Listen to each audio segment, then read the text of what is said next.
VanHartingsveldt. I have done a few talks here before, and I am the founder of Waygeek and Alleycon. Waygeek, I'm going to start off with that. Waygeek is a website, and it's a website dedicated to geeky things like art, board games, video games, YouTube channels. Waygeek was a website that I founded on the belief that all people deserve to be recognized for their talents. We encourage members of the Korean and expat communities living in Korea to showcase their projects and or ventures free of charge on our website. And what we end up doing is we end up taking these projects and we end up sharing them with other groups on Facebook and in the larger community, trying to make it a larger project and trying to gain fame and recognition for the people that are starting these projects. Case in point, there was a man, he decided to develop a board game. One of his dreams was to create a game that would eventually get bigger and bigger. And what we did is we said, hey, Thomas, why don't you come? Why don't you kind of go through the steps of how to create the game, how to play your game, how exactly you go from concept to finished product. And he said, yeah, okay, I'll do that. And we gave him a section on Waygeek, and he has a blog on there now where you can follow the progress, where he had the concept of the game, and he worked with it right to a finished product. Currently, we are looking for publishers to publish this game, and once we find a publisher, we will be able to get that game out into the public. So one thing that Waygeek really wants to do is to help people start up their own ideas and achieve their dreams. Some of the contributors on our website, one of them is P2P RPG. A while back there was a talk from P2P RPG, which stands for Pay to Play Role-Playing Game. And this was a program that was founded by Billett, who is also a Gwangju native, or a Gwangju expat, teaching English here. And it is a program that leverages the role-playing game experience, like Dungeons & Dragons, or Pathfinder, or a system like that, to raise money for charitable causes. To date, this program has raised 4 million Korean won for orphans, and for people that are underprivileged in Korean society. Another contributor is Waygeek. Waygeek is a South African YouTuber based out of, I believe it's Ho-Chang, just on the outskirts of Gwangju. And he releases daily videos focusing on video games and how they have affected his life. And I actually approached him. I said, Waygeek, why don't you advertise your YouTube videos on our website? And he has seen a tremendous surge of views on each video since advertising on our website. Bearded Meeple, he is not actually based out of Korea, but he did contact me. He said, I do these board game reviews, little 5-minute to 6-minute videos on how to play board games. And he said, I did these reviews. Would you be willing to advertise my videos on your website? And I said, sure, why don't we do that? And we're taking his videos and we're advertising them to the larger community as well here in board gaming groups on Facebook. And he's actually seeing a lot of viewership. About 65% of his viewership comes from Asia. It's Japan, China, Korea, Hong Kong, Taiwan, those sort of places. And they all get to it through Waygeek.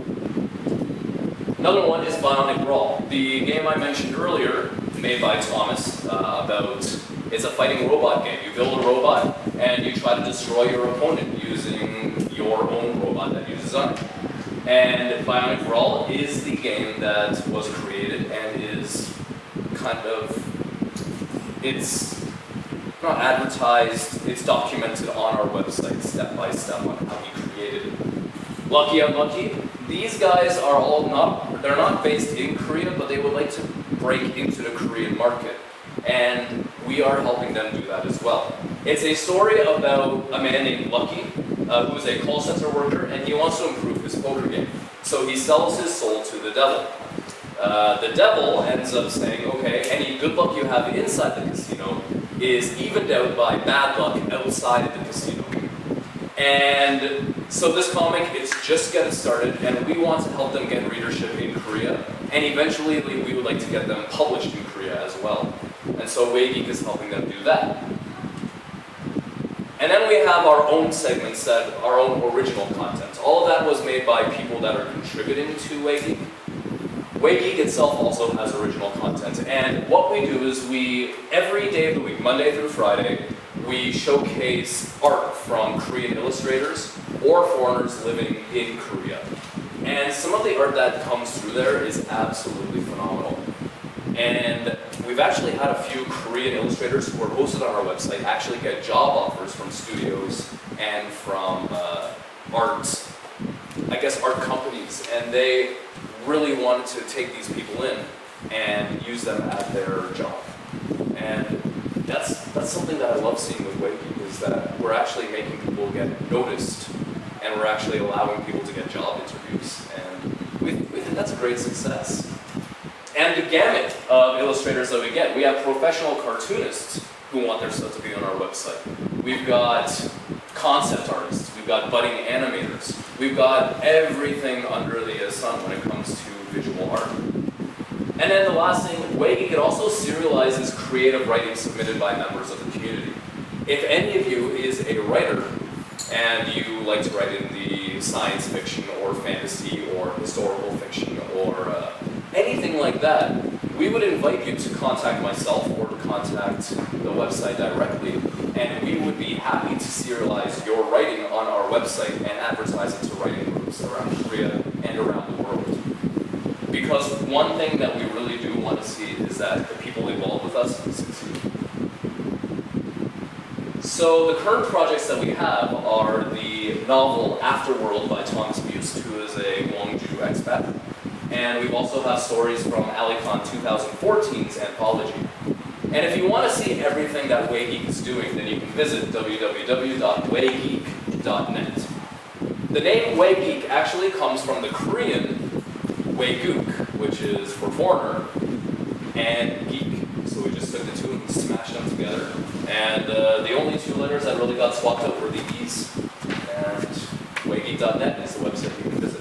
Now the reason I bring up Waygeek before we talk about Alleycon is because under Alleycon we've got Waygeek, which is the umbrella sort of corporation, and then under that we've got our flagship event. Our flagship event is Alleycon. Alleycon is South Korea's first Western-style comic convention, geek convention, science fiction convention.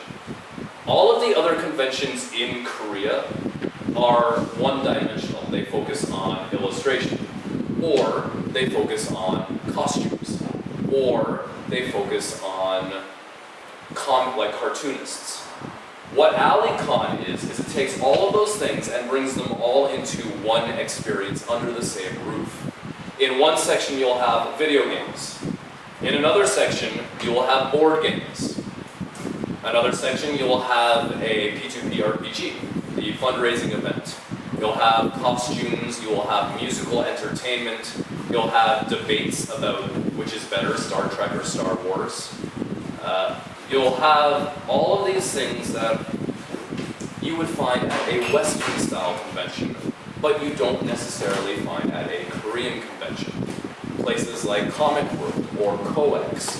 Those are large events that do happen in Korea, in Busan, and in Seoul. But they do not have the scope that Alleycon does. Scope wants to incorporate everything into one place. Now the history of Alleycon, it found its roots during a conversation following International Tabletop Day 2013. We were sitting around the table and we thought, you know, this board game day, it was a lot of fun. We should do it again. And so we started planning for September 28th. We said, okay, we'll have another board game day September 28th. And we made an event on Facebook. And we were expecting about 20 people. We didn't get 20 people. We got 60 people. 60 people said, yeah, we want to come play board games. So then we decided to take it one step further. We said, how do we make this more attractive to people. Instead of just playing board games around tables, why don't we add something like video games, like a Super Smash Brothers tournament or a Mario Kart tournament? And so we added that. And then we thought, you know, why don't we add the element of costumes? Invite people to wear costumes. And we added that on there, and yeah, people ended up showing up in costume, which was incredible. We had probably, I would say about 25 people show up in costume at that convention, ranging from Lilu from the Fifth Element to Link from Legend of Zelda series. We had a lot of people dressed up in costumes, and a lot of people took it very seriously. So, 10 a.m., September 28, 2013, the doors to the first annual Alleycon were opened at the First Alleyway restaurant. Hence why it's called Alleycon. It's named after the place where it was first hosted. The organizers for 2013, myself, I worked as the manager. I made sure that everybody was working towards the same goal. You had Brian Burgoyne. Brian Burgoyne was the logistics coordinator. He made sure that everything ran smoothly from a logistics point of view. Nancy Harkar was the marketing director. She ended up putting out the word, basically coming up with ways and strategies to make the event even better for other people. Will Rollins, he was just an assistant the first year. Jen Lee was the artistic director. She made the posters. She made this t-shirt design. I'll hold that up so you can all see it. She implemented a whole bunch of geeky themes into one t-shirt. You've got the sword from Legend of Zelda. This is from Legend of Zelda as well. It's a really, really incredible design. You've got Final Fantasy elements in there. You've got the handle from a lightsaber in Star Wars. It's quite an interesting thing what she was able to come up with in such a short notice. Louis Meinhardt was the assistant. He helped with things. Sean Stanley also helped as an assistant. Stephanie Peters and Rachel St. John, they worked as registrars. The registrars were the people who basically said, okay, I need your ticket number, processed the ticket number, gave them their proof of purchase, and then sent them through the doorway. And then Joel Corrales, who is a current intern here at GIC, he did the Magic the Gathering tournament, which is a card game, a strategy card game. Alleycon's first participating panelists were Mike Cole and Jack Campbell.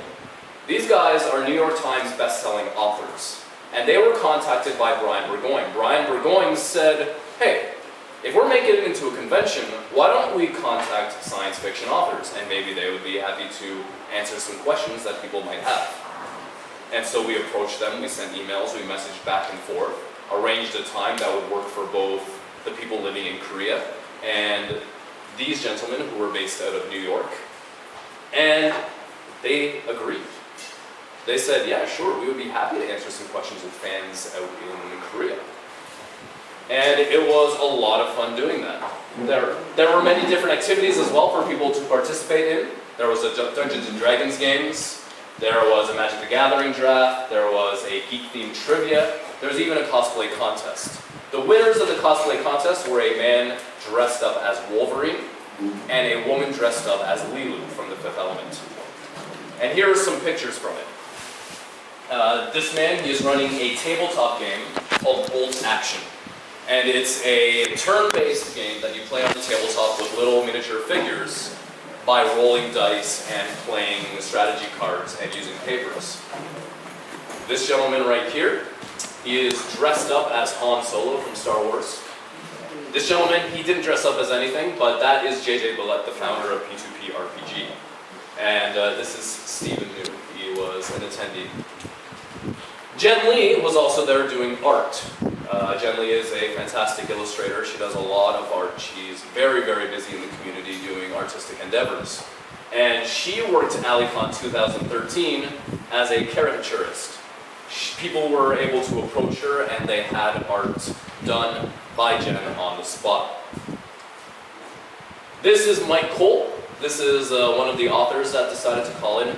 He was up at, I believe it was 2 a.m. his time, to be able to talk with us, which really shows the dedication that authors have to reach out with their audience in other parts of the world. And we really appreciated that. And underneath there, you can see these are all pictures that Jen has done. This is a man dressed up as Link from Legend of Zelda. And she's dressed up as Kiki from Studio Ghibli film Kiki's Delivery Service. And a few other people not dressed up, but they're enjoying the conversation with the panelists. Adam Vole, I'm sure everybody knows him. He's kind of a big name in the community. He was a previous editor for the Gwangju News. And Anna Vole, his wife, she's involved heavily with the Gwangju Performance Project. And she is actually the costume winner for 2013 for the women's cosplay. And he was dressed up as Professor X from the X-Men series of films. And then, everybody, this is Joel Corrales. He is the intern that works at GIC, and he dressed up as a woman. He dressed up as a woman for GIC. Or, sorry, not for GIC, for Alleycon 2013. Here's Indiana Jones, and what they are doing is they are playing a video game. 2014 came around. I guess one thing I should say about 2013, we were allowed 60 people into the building. Anything higher than that, we would have exceeded capacity for fire safety. So we weren't allowed to have more than 60 people in the building. But we did have 100 people apply to go to Alleycon 2013. So we had to turn away 40 at the door, which was very unfortunate. Using that momentum though, we planned for 2014. As you can see, our organizing group for 2014 is much bigger, and with a lot more fancy titles. Again, I took on the job as the manager. Brian Burgoyne, he again was the logistics coordinator. He found the location, which was the Gwangju Women's University. Nancy Harkar, she was the marketing director again. She was actually able to procure sponsorship and support from restaurants and community organizations in Gwangju. Will Rollins, he's the entertainment coordinator in 2014. The first year he was just an assistant. He stepped up in 2014 to become the entertainment coordinator. He was able to put together a band performance. He was able to put together a performance by the GPP Crooners, which is like a choir done by the GPP. Jen Lee, again, the illustration, she made this t-shirt design. So, Alleycon 2014, and you can see that it's a little bit different than this one. And every year she's going to come up with a different design for the Alleycon t-shirt. And we believe that these will become collector's items someday. Sean Stanley, he was the cosplay consultant. He helped organize the cosplay contest, which saw about 60 people participate last year. Stephanie Peters and Rachel St. John again revamped their work as registrars. And this time it was very busy for them. Because instead of 60 people, instead of the 100 people that we were expecting, 225 people went through the door for Alleycon 2014. 225, that is from our first year. That's a growth of 400%. We quadrupled our size in 1 year. Then Laura Carpenter, she did the graphic design. She made our posters. She did the text on the posters. So Laura Carpenter and Jen, they worked close together to make the posters look as best as they could. Louis Meinhardt, he actually changed his job from an assistant, and he changed it to something a little bit different. You see, one of Louis' dreams is to become a writer. And so I thought, what can we do to help Louis live up to his dream? And so we came up with the idea of an anthology of short stories published through Alleycon. And Louis was very, very open to the idea. And so we named him the anthologist. He collected short stories, he edited them, and he compiled them into about 75-page book, the first annual Alleycon anthology. It's entitled The Collective. Henry Gerlitz, he took over for Joel Corrales from the first year to do the Magic the Gathering. Chris Bleeker, she was the book lead. She arranged a book swap for Alleycon 2014. So if you have an old book that you don't really want to read anymore, you can bring it in and trade it for a new book. And Dave St. John, who is Rachel's husband, he was a communication specialist. He helped us set up speakers around the location to basically have announcements blared out for everybody to hear. Alleycon 2014, we had more speakers. Mike Cole and Jack Campbell came back for a second year. Robin Hobb, she is a New York Times bestselling author. She's got maybe, I think, 20 books to her name.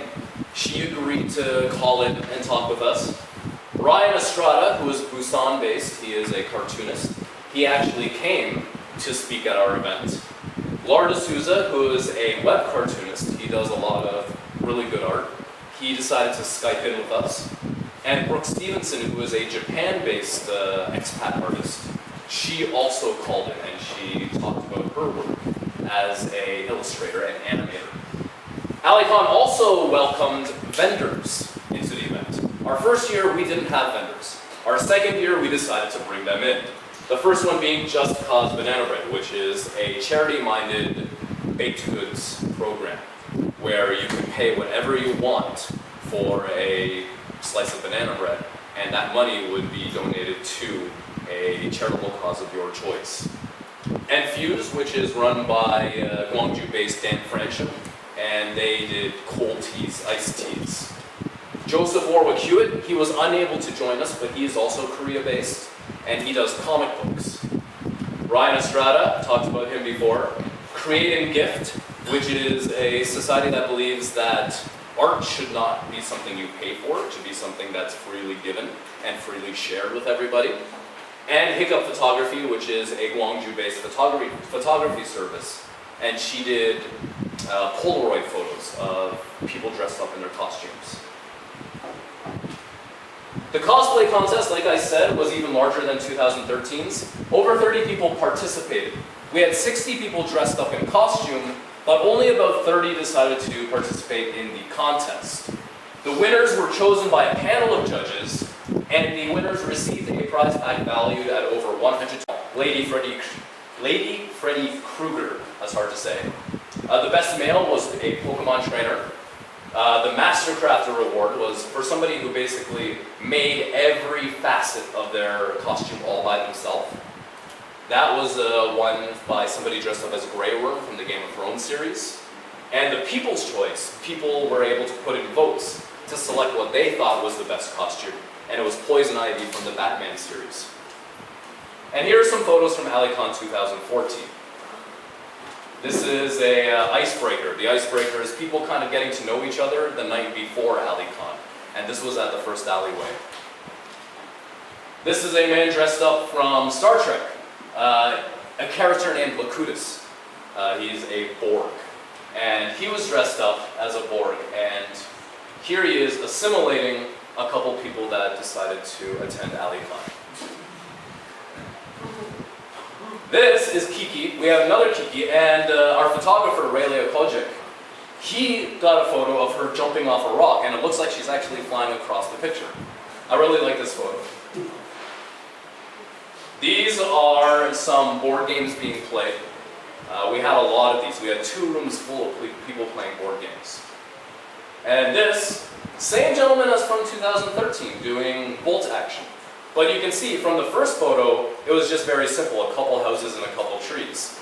This time, it is a full town with a good layer that looks like grass. They're actually playing in that. So we went a little bit more ornate the second year. The convention cost about 3 million Korean won to put together. And all of that was covered through ticket sales and merchandise. So selling these t-shirts, we were able to cover our costs. We made 3.5 million Korean won in profits, and that 3.5 million Korean won was distributed to charitable causes. The first one was Adopt a Child for Christmas, which is a program that's been happening in Gwangju for a few years. 1.5 million Korean won, which was raised by P2P RPG at Alleycon 2014, went to Adopt a Child for Christmas. 1.07 million Korean won, which is $1,000 Canadian, went to the Mike Simning and Dwara Scholarship. And that was something that was founded in memory of Mike Simling, who passed away about a year ago from cancer. And it's a scholarship for girls in Kenya for them to attend school. One of our panelists, Mike Cole, he is involved with the military in the United States. And so at his request, we donated 267,000 Korean won, which is 250 US dollars, to United Service Organizations, the USO. And we also donated 267,000 Korean won to the Coast Guard Mutual Assistance Fund. That brings us to Alleycon 2015. Alleycon 2015 will have a new t-shirt design. It won't have any dogs there. The icebreaker, which is where everybody can kind of meet each other and get to know each other before the event, that happens on September 18th, the Friday evening at the first alleyway. The convention itself runs for 2 days this year. We expanded from 1 day to 2 days.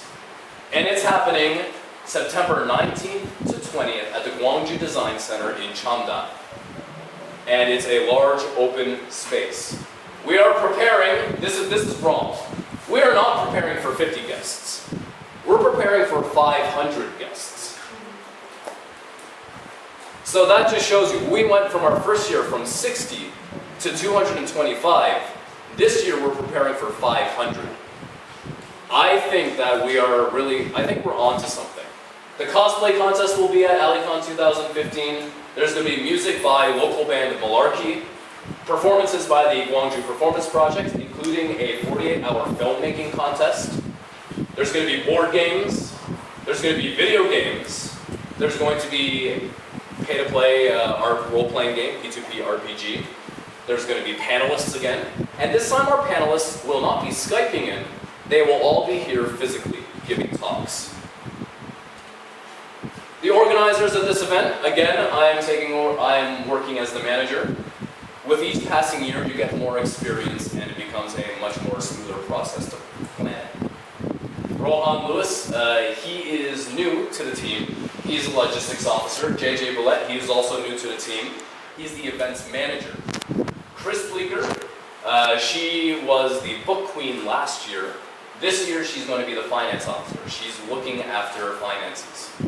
Ryan Santos, he was a marketing representative, as is Daniel Choi. Daniel Choi is the first Korean that we actually have on our organizing council. All other planning was done by expats. This is the first year where we are actually dipping into the Korean community to be able to get some help planning this event. Will Rollins is revamping his role as the entertainment coordinator, and Jen Lee is coming back as the illustrator, and Nathan Fulkerson, he is our webmaster. He actually does all the work on the Alleycon website, www.alleycon.com. You can find all the information about the event in 2015 on that website.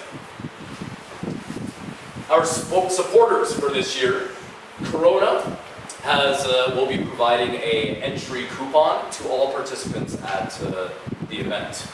Same with First Alleyway, same with Pedro's House, same, the Gwangju Performance Project, they won't be giving a coupon, but what they will be doing is they'll be helping decorate before the event, and they will be doing performances during the event. And then finally, Tequilas and Korea MacBC guys. Korea MacBC guys, they donate technology. So two-way radios to communicate for security reasons. Tequilas, they are giving food coupons. Also involved are Sammy's Kitchen and Samarkand. They will also be giving entry coupons for about 3,000, 4,000 won. And you can trade them in for free goods or a discount on purchased food in the future. The future of Alleycon, we want to make it larger. The more money that we make with Alleycon, the more money that can be directed into charity. I would like to see someday Alleycon get to 10,000 participants. 10,000 participants, and if they're paying a ticket price of, say, $50 for 2 days, that would be a lot of money being redirected into the Gwangju community as for charitable causes, for businesses that want to start up, for individuals who want to start up board games and stuff like that. We want to be able to enable people involved in the community to do their own projects. And Waygeek and Alleycon together want to make those dreams realized. We want to make those things come true. And making Alleycon bigger will actually help us do that even more so. What we also want to do is we want to advertise Gwangju as a tourist destination for geeks and really anyone interested in these pastimes. Already Gwangju is really famous as a geek haven. A lot of geeks, I know of 10 or 11 people through conversation that have moved to Gwangju specifically because it is for geeks. There is a large geek presence here. 1/3 of the people who came to Alleycon 2014 were from out of the city. That's 75 people. 75 people were from outside of Gwangju, coming to Gwangju to participate in our events. We want to make Gwangju a tourist destination for people with regards to the first comic convention, the first geek convention in Korea, and actually in all of Asia. Japan does not have one of these things. China does not have one of these things. Taiwan or Hong Kong. This is the first in all of Asia where we have an event like this, with this broad scope of events and pastimes involved in it and activities. And we really want to put Gwangju on the map as something huge. We really want to put Gwangju as a very famous place for people to go to. In 2020, like I said before, we'd like to see between 5,000 and 10,000 guests. It takes a lot of work. For the past year, I've been working about 3 or 4 hours a day on planning this event with the rest of the team. It takes, that's over 1,000 hours of work trying to get it together. And I do see myself doing this for 20, 30 years in the future. I do want to see it get as big as possible. That's the end of the presentation. And